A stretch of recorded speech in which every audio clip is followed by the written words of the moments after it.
نعمتیں ایسی ہیں جن نعمتوں کے بارے میں زندگی میں کبھی خیال نہیں آتا کہ یہ نعمت ہے، کبھی نہیں آتا، لیکن اللہ بچائے اگر وہ نعمت چھن گئی اس وقت سمجھ میں آتا ہے تو بہت بڑی نعمت تھی، اب پریشانی آ گئی۔ مثلا انسان کو زندگی بھر کھجلانا ہے، کھجلانا ہے نا، جب بھی کھجلی آئے گی کیا کرنا ہے؟ کھجلانا، کس چیز سے؟ ناخن سے۔ اگر ناخن نہیں ہوگا پھر تو ناخن اللہ نے پیدا کیا، شکر پڑا کبھی؟ کیوں نہیں پڑا؟ اسے خیال ہی نہیں آیا یہ بھی نہیں۔ یہ ایک مثال ہے۔ سارے لوگ پیشاب پاخانہ کرتے ہیں، کرنا ہے، مجبوری ہے، ضرورت ہے، اسے بچ نہیں سکتے۔ کتنی مرتبہ؟ کہ روزانہ کرتے ہیں۔ کتنی مرتبہ؟ کہ کئی مرتبہ۔ ٹھیک ہے، پیشاب پاخانہ کا انسان کی ضرورت ہے، روز کر رہے ہیں اور سارے کر رہے ہیں۔ اس میں مولانا صاحب بھی ہیں، پیر صاحب بھی ہیں، افسر صاحب بھی ہیں، بزرگ صاحب بھی ہیں، جوان بھی ہے، بوڑھا بھی ہے، سارے کریں گے بغیر چارے کار نہیں۔ جب پیشاب کرنے کے لیے جاتے ہیں تو کبھی کبھی دیر لگتی ہے، کبھی آدمی کو انتظار کرنا پڑتا ہے۔ آپ یہاں سے سری نگر کے لیے گاڑی میں جو ہی بیٹھے پیشاب آ گیا، کیا کریں گے؟ آپ کہاں جاؤں گا؟ گاڑی میں بیٹھا ہوں، پھر آپ سری نگر پہنچیں گے، پھر دیکھیں گے 1 گھنٹہ لگ گیا وہاں سے سری نگر پہنچتے ہوئے، ٹھیک ہے؟ تب تو پیشاب کو روک کر رکھا۔ سری نگر جب پہنچے ہم سوچتے ہیں کہاں کروں گا پیشاب، کہاں کروں گا، سوچتے رہے دیکھوں گا اس مسجد میں پیشاب کھانا ہوگا وہیں چلا جاؤں گا، یا کہیں یہ جو 1-1.5 گھنٹے تک، اور کبھی 2-3 گھنٹے، کبھی 3-4 گھنٹے، کبھی مجبوری میں انسان صبح سے لے کر دوپہر تک پیشاب روک کر رکھتا ہے نا، یہ جو روک کر رکھنے کا اللہ نے کوئی سسٹم اندر رکھا ہے، یہ نعمت ہے یا نہیں؟ کتنی بار کا شکر پڑا ہے۔ اگر یہ چھن جائے اور ہر وقت پیشاب کا قطرہ نکل رہا تو جناب بڑھاپے میں ڈائپر لگانا پڑے گا اور یا کہیں جانے کے قابل نہیں رہیں گے۔ پھر بوڑھے انسان کبھی چھپ کر شرما کر کہتے ہیں جناب پیشاب کنٹرول نہیں، مسجد جا سکتا ہوں یا نہیں؟ ہم کہتے ہیں کھٹ کر کے کبھی نہیں جانا مسجد میں، اور مسجد ناپا کر دے گا تو کل کے جناب ڈائپر لگاؤں گا ڈبل، جمعہ پڑھنے جا سکتا ہوں یا نہیں؟ ہم کہتے ہیں اس صورت میں جانا جمعہ پڑھنے کے لیے کہ مسجد ناپاک نہ ہو، خطرہ نہیں ملے ہم سے۔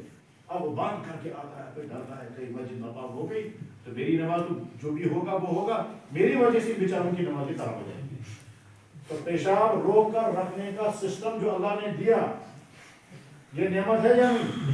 کتنی بڑی نعمت، شکر آج تک پڑا کیونکہ خیال ہی نہیں ہے۔ سارے لوگ ہاتھ چلا رہے ہیں نا، یہ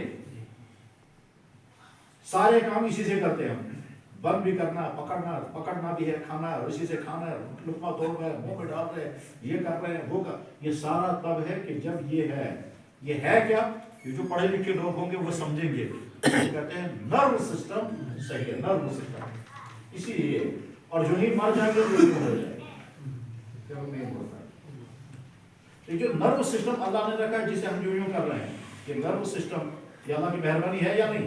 اگر یہ فیل ہو جائے تو ہاتھ ایسے ہو جائے۔ تو میں اسے بولتا ہوں ہاتھ چھونا آٹا ناسا یہ کچرا ایسا اس کا نہ ایسے ہاتھ رہ جاتا نا دل کی اڑتا ہی تو کہتے ہیں نرو پرابلم ہو۔ ٹھیک ہے صاحب، کھانا کھاتے ہیں چباتے کس سے ہیں؟ دانتوں سے۔ تو دانت اللہ کی مہربانی ہے نہیں، جب نکل جائیں گے دانت تب پتہ چلے گا۔ اب آدمی چبانا چاہتا تو چبا نہیں پاتا، ہنستا ہے تو آدمی کیسا لگتا ہے، اور کھانا کھانا چاہے گا تو چبا نہیں پاتا، پھر دیکھتا رہتا ہے میں بھی گوشت چباتا مگر چبا نہیں سکتا۔ اب کھانا گوشت مگر پھر ہضم ہی کیسے ہوگا جب وہ چبائے گا بھی، اس کو پتہ چلتا ہے دانت بھی اللہ کی مہربانی۔ صحیح ہے؟ اللہ کی نعمتوں کو کون شمار کر سکتا ہے؟ بس ایک مثال بتاؤں گا پھر اگلی بات بتاؤں گا۔ پیاس لگ گئی، پانی مل گیا، پانی پی سکے اور حلق کے نیچے پہنچ گیا، یہ سارا تو سمجھ میں آتا ہے۔ پیاس بھی لگی، پانی بھی ملا، پی بھی لیا، اندر بھی چلا گیا، یہ ساری تکلیف ہو گئی۔ اس کے بعد پیاس بجھ جائے، یہ الگ اللہ کی نعمت ہے، کیونکہ کبھی ایسا بھی ہوتا ہے پانی پیتے پیتے یہاں تک بھر گیا پانی اور پیاس نہیں بجھتی، بے شک پیاس نہیں بجھتی۔ کیوں نہیں بجھتی ہے؟ جب اتنا پانی ہم نے بھر دیا، اس کی وجہ وہ وجہ میں ابھی نہیں سمجھاؤں گا، تو دیر لگے گی اور ہمارا اس میں چلا جائے گا، اس میں وہ نہیں ہوتا۔ لیکن ایسی ایک بیماری ہے پانی بھرتے بھرتے میں نے وہ بیمار دیکھا ہے جس بیمار کو 10 بالٹین پانی پلانے کے بعد بھی پیاس نہیں لگی. میں نے وہ بیمار دیکھا. اب پانی پینے کے بعد پیاس بجھ جائے، یہ اللہ کی مہربانی ہے یا نہیں؟ اللہ میں ہم کہتے ہیں تم میری نعمتوں کو شمار بھائی تعودوا نعمت اللہ لا تحصوها. مگر میرے بھائیوں ان تمام نعمتوں میں سب سے بڑی نعمت کون سی ہے؟ تو جواب سب سے بڑی نعمت ہے ایمان.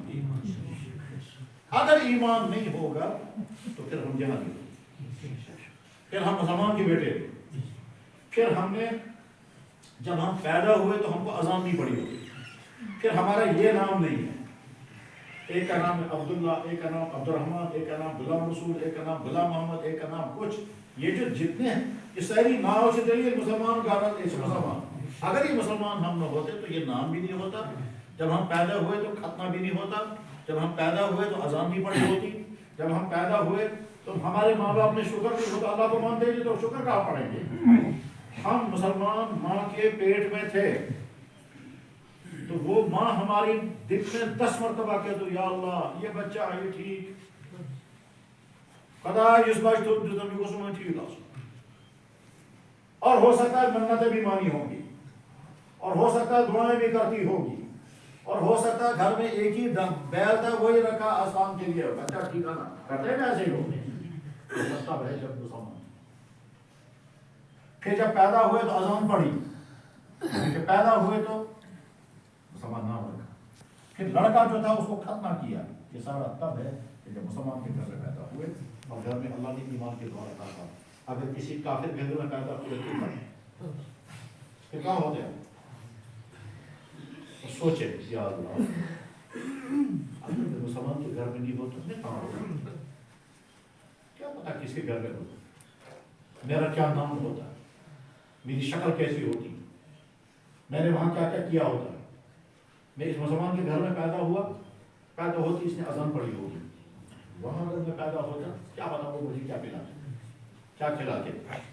مسلمان کے گھر میں پیدا ہوگا، ہو سکتا ہے اس نے کہا ہوگا کسی بزرگ سے کھجور لائیں گے بچے کے منہ میں ڈالیں گے، آب زمزم ہوگا سب سے پہلے وہی منہ میں ڈالیں گے. وہاں پر پیدا ہوتا ہو سکتا ہے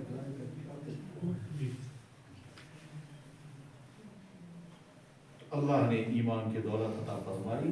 ایمان والے کے گھر میں پیدا کرتا، نہ مصیبت جھیلنی پڑی، نہ لڑنا پڑا، نہ مصیبت کچھ گھر کے. اگر یہ ایمان کی دولت ہمارے پاس نہیں ہوتی، اگر ہم مسلمان نہیں ہوتے تو پھر نہ جانے کون سے والے کفر میں.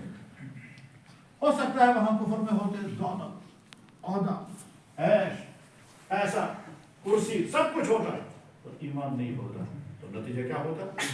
فرعون نمرود کی طرح جنم میں. نتیجہ کیا ہوتا؟ نتیجہ یہ ہوتا اللہ میاں فرماتے بدترین. اللہ میاں ایمان سے محروم لوگوں کو کہتے ہیں بدترین. اللہ میاں ایمان سے جو ایمان سے دور ہے وہ کہتے ہیں بدترین ہے. کہاں کہتے ہیں؟ ان الذین کفروا من اہل الکتاب والمشرکین فی نار جہنم خالدین فیہا اولئک هم شر البریہ. ایمان والے نے جو اللہ کو نہیں مانتے، اللہ کے نبی کو نہیں مانتے، اللہ کے لازم کی ہوئی چیز کو کرنے کو تیار نہیں، اللہ کے حرام کی ہوئی چیزوں کو چھوڑنے کو تیار نہیں، اللہ کے مرضی کے مطابق زندگی گزارنے کو تیار نہیں، اللہ کی زمین پر رہ کر کے اللہ کا جسم دے کر کے اللہ کی نعمتیں کھا کر پھر کہتے ہم نہیں مانتے اللہ کو اور اللہ کی بات ماننے کے لیے ہم تیار ہیں. اللہ فرمانے کی بدترین مخلوق. بیٹا باپ سے کہے گا میں نہیں مانتا تو میرا باپ، میں نہیں تیری بات مانتا، جو تجھے روکے تو میں نہیں روکتا اس سے، مجھے جو مرضی وہ کرے گا. تو کیا کہتے باپ کہتا بیٹا یہ مت کرو، کہتا تو ہے ہی نہیں میرا باپ. وہ کہتا بیٹا یہ کام کر لو، کہے گا کیوں کروں گا تو ہے ہی نہیں میرا باپ. باپ آخر میں کہے گا تو ہے ہی نہیں پھر میرا بیٹا دفع ہو. یہ تو کہے گا نا.